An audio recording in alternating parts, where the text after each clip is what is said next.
400 రూపాయలకే సిలిండర్ వస్తే మోడీ కేడీ కలిసి 1200 రూపాయలు చేసారు సిలిండర్. అందుకే ఎన్నికలప్పుడు మాట ఇచ్చినాం, 500 రూపాయలకే ఆడబిడ్డలకు మీ ఇంటికి సిలిండర్ తెచ్చి ఇస్తామని చెప్పినాం. రాబోయే వారం రోజుల్లో మీకు 500 రూపాయలకే సిలిండర్ ఇచ్చే బాధ్యత మన ప్రభుత్వం తీసుకుంటుంది. గట్టిగా చప్పట్లు కొట్టి ఆడబిడ్డలందరికీ కూడా తెలిసే విధంగా మీరు చెప్పండి.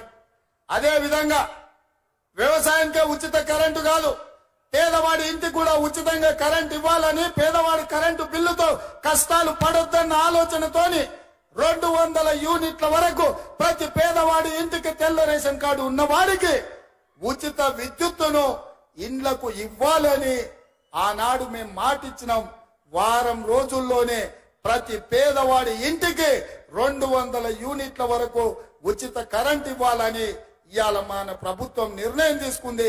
పెద్ద ఎత్తున చప్పట్లు కొట్టండి అని చెప్పి మా కొడంగల్ ప్రజల్ని నేను కోరుకుంటున్నా. మిత్రులారా, ఇచ్చిన 6 గ్యారెంటీలలో 4టిని అమలు చేస్తున్నాం. రాబోయే రోజుల్లో రైతు రుణమాఫీ విషయంలో, రైతు భరోసా విషయంలో ప్రతి రైతును ఆదుకునే బాధ్యత మీకు. ఆల్రెడీ రైతు బంధు పథకం మీ ఖాతాలలో వేస్తున్నాం.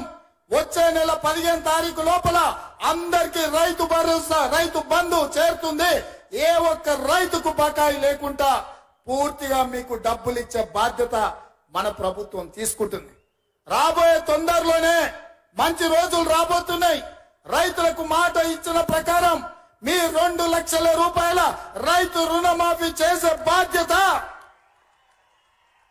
రైతుకు రుణ విముక్తి చేసి అప్పుల బాధ నుంచి తప్పించే బాధ్యత మన ప్రభుత్వం ఇందిరమ్మ రాజ్యంలో చర్యలు చేపడుతుందని చెప్పి ఈ సందర్భంగా మిత్రులకు తెలియజేస్తున్నా. మిత్రులారా, ఈరోజు ఆర్టీసీ బస్సులో మహిళలకు ఉచితంగా ప్రయాణం జరగాలన్నా, రాజీవ్ ఆరోగ్యశ్రీలో 10 లక్షల రూపాయలు మీకు పరిహారం రావాలన్నా, 500 రూపాయలకే సిలిండర్ రావాలన్నా, 200 యూనిట్లు ఉచిత కరెంటు రావాలన్నా, రైతులకు 2 లక్షల రూపాయల రైతు రుణమాఫీ జరగాలన్నా మనం ఏం చేయాలి మిత్రులారా? ఏం చేయాలి? ఏం చేయాలి? ఏం చేయాలి? గట్టిగా, ఇంకా గట్టిగా, ఇంకా గట్టిగా ఢిల్లీలో ఉన్న మోడీకి వినిపించాలి, గల్లీలో ఫామ్ హౌస్ లో వండుకున్న కేడీ కూడా వినిపించాలి కొడంగల్ గలం. అందుకే మిత్రులారా, రాబోయే పార్లమెంటు ఎన్నికల్లో 14 పార్లమెంటు సీట్లను ఈ తెలంగాణ గడ్డ మీద నుంచి గెలిపించాలి. మీరందరు సిద్ధమేనా? సిద్ధమన్న వాళ్ళందరూ చేతులు పైకెత్తండి. సిద్ధమేనా? సిద్ధమేనా? సిద్ధమేనా? సిద్ధమేనా? సిద్ధమేనా? జై కాంగ్రెస్, జై జై కాంగ్రెస్. మిత్రుడు సోదరుడు వంశీచంద్రెడ్డిని ఆశీర్వదించాల్సిందిగా ఈ కొడంగల్లో 50,000 తగ్గకుండా ఆ పైన మెజార్టీ ఇవ్వాల్సిందిగా కోరుకుంటూ మీ బిడ్డగా ఎప్పుడు మీ గౌరవాన్ని నిలబెట్టే విధంగా ప్రయత్నం చేస్తా. ఎక్కడికి వెళ్ళినా గర్వంగా మా బిడ్డ, మా కొడంగల్ బిడ్డ, మా అన్న రేవంత్ అన్న అని మీరు చెప్పుకునే విధంగా, మీ గౌరవం పెంచే విధంగా నేను వ్యవహరిస్తానని తెలియజేస్తూ, ఇంత కష్టపడ్డ ప్రతి కార్యకర్తకు, ఈ మీటింగ్ ను విజయవంతం చేసిన కొడంగల్ నియోజకవర్గ నాయకులు, జిల్లా స్థాయి మండల స్థాయి నాయకులకు, మండల పార్టీ అధ్యక్షులకు, సర్పంచులకు, ఎంపీటీసీలకు, ప్రతి మిత్రుడికి, చాలా మంది వందలాది మంది నాయకులు, ఎంపీటీసీలు, సర్పంచులు నాకు ఆప్తులు, మిత్రులు, వాళ్ళందరి పేరు చెప్తే అర్ధరాత్రి అవుతుంది కాబట్టి వాళ్ళందరి పేర్లు చెప్పలేకపోయినా వాళ్ళందరు కష్టపడితేనే నేను ఇక్కడ ఉన్నా. ఎప్పటికీ గుర్తు పెట్టుకుంటా, ఈ ప్రాంతాన్ని అభివృద్ధి పదం వైపు నడిపిస్తా. ఇప్పటి వరకు బడికోవాలన్నా, గుడికి పోవాలన్నా, కాలేజీ పోవాలన్నా, ఇంజనీర్ కావాలన్నా, డాక్టర్ కావాలన్నా, ఏది కావాలన్నా ఇతర ప్రాంతాలకు పోయేది మనం. మరి ఇవాళ ఎవరు రాష్ట్రంలో చదువుకోవాలన్నా మన కొడంగల్కి వచ్చేటట్టు అన్ని మంజూరైనాయి. మనకు మంచి రోజులు వచ్చినాయి. మనం ఉజ్వల భవిష్యత్తు ఉంది. మీ అందరినీ కాపాడుకునే బాధ్యత కాంగ్రెస్ పార్టీ తీసుకుంటుంది. ఎల్లవేళలా మీకు అందుబాటులో తిరుపతి రెడ్డి గారు ఉంటారు, పెద్దలు గురునాథ్ రెడ్డి గారు ఉంటారు, మండల స్థాయి నాయకులు ఉంటారు. ఇప్పుడు స్పెషల్ ఆఫీసర్ ను కూడా పెట్టుకున్నాం. కొడంగల్లో ఆఫీస్ ఉంది. ఏ సమస్యలు ఉన్నా అక్కడికి వెళ్ళండి. మీరు అక్కడ ఏ కాగితం ఇచ్చినా నాకు చేరుతుంది. ఆ సమస్యల్ని పరిష్కరించే బాధ్యత నేను తీసుకుంటా అని చెప్పి తెలియజేస్తూ మీ అందరి దగ్గర సెలవు తీసుకుంటున్నా. జై కాంగ్రెస్, జై జై కాంగ్రెస్. హస్తం గుర్తుకే, హస్తం గుర్తుకే. ధన్యవాదాలు మిత్రులారా.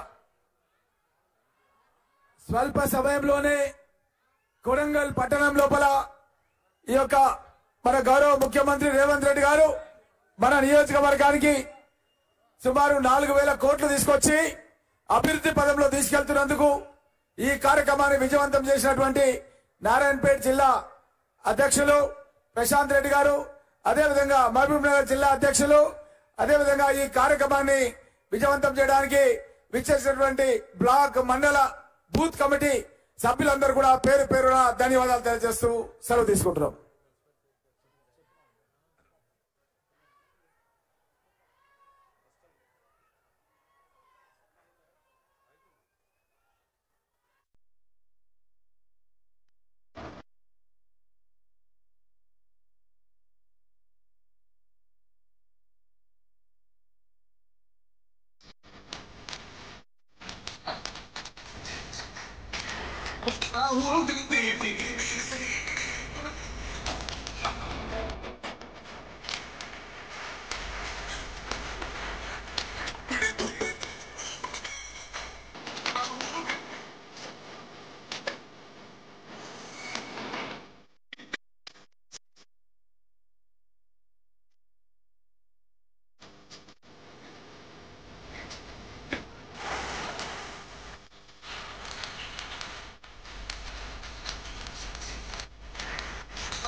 ఇవాళ తెలంగాణ రాష్ట్ర ముఖ్యమంత్రిగా ఇక్కడ నిలబడ్డానని సగర్వంగా తెలియజేస్తున్న మిత్రులారా, డిప్యూటీసీగా, శాసన మండలి సభ్యుడిగా, 3 సార్లు ఎమ్మెల్యేగా, ఒక్కసారి ఎంపీగా, ఎక్కడో నల్లమల మారుమూల ప్రాంతంలో ఉండే ఒక చిన్న గ్రామం నుంచి ఒక రైతు బిడ్డగా బయలుదేరి ఈ రోజు తెలంగాణ రాష్ట్ర ముఖ్యమంత్రిగా ఇక్కడ నిలబడ్డానంటే ఈ పాలమూరు గడ్డ ఆదరించి ఆశీర్వదించి హక్కున చేర్చుకున్నందుకే ఈ రోజు రాష్ట్రానికి నాయకత్వం వహించే అవకాశం శ్రీమతి సోనియా గాంధీ గారు, మల్లికార్జున్ ఖర్గే గారు, రాహుల్ గాంధీ గారు మనకు అవకాశం ఇచ్చారు.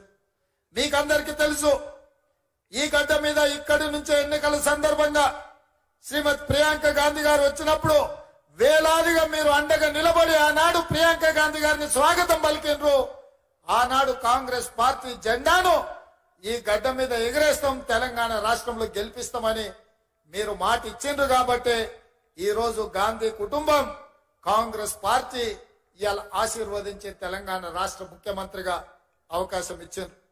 మిత్రులారా, ఇవాళ ఆలోచన చేయండి. ఆనాడు తెలంగాణ ఉద్యమంలో కరీంనగర్ పార్లమెంట్ లో నిలబడితే ఓడిపోతానన్న భయంతో కల్వకుంట్ల చంద్రశేఖరరావు గారి కరీంనగర్ నుంచి పాలమూరు జిల్లాకు వలస వస్తే మహబూబ్ నగర్ పార్లమెంటు నియోజకవర్గంలో మనము గెలిపించి ఆశీర్వదించి పార్లమెంటులో నోరు లేకపోయినా, పార్లమూరులో ఊరు లేకపోయినా చంద్రశేఖరరావు గారిని మనం ఎంపీగా గెలిపిస్తే ఆనాడు ఎంపీగా గెలిచి తెలంగాణ రాష్ట్రాన్ని తెచ్చినా అని చెప్పిండు.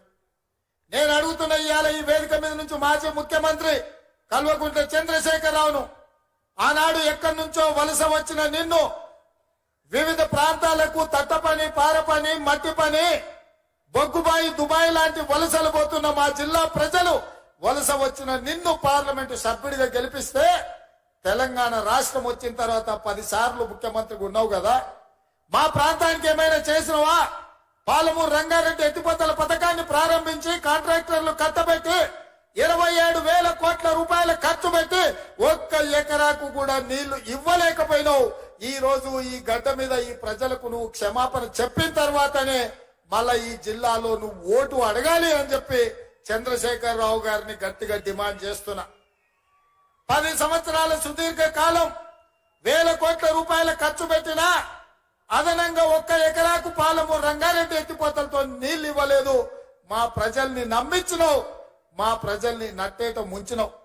ఆనాడు పెద్దలు చిన్నారెడ్డి గారు ప్రారంభించిన తెలంగాణ ఉద్యమం చీమలు పెట్టిన పుట్టలో పాములు దూరినట్టు ఆ ఉద్యమంలో నువ్వు దూరి ఇవాళ తెలంగాణ రాష్ట్రాన్ని పట్టి పీడించినవు.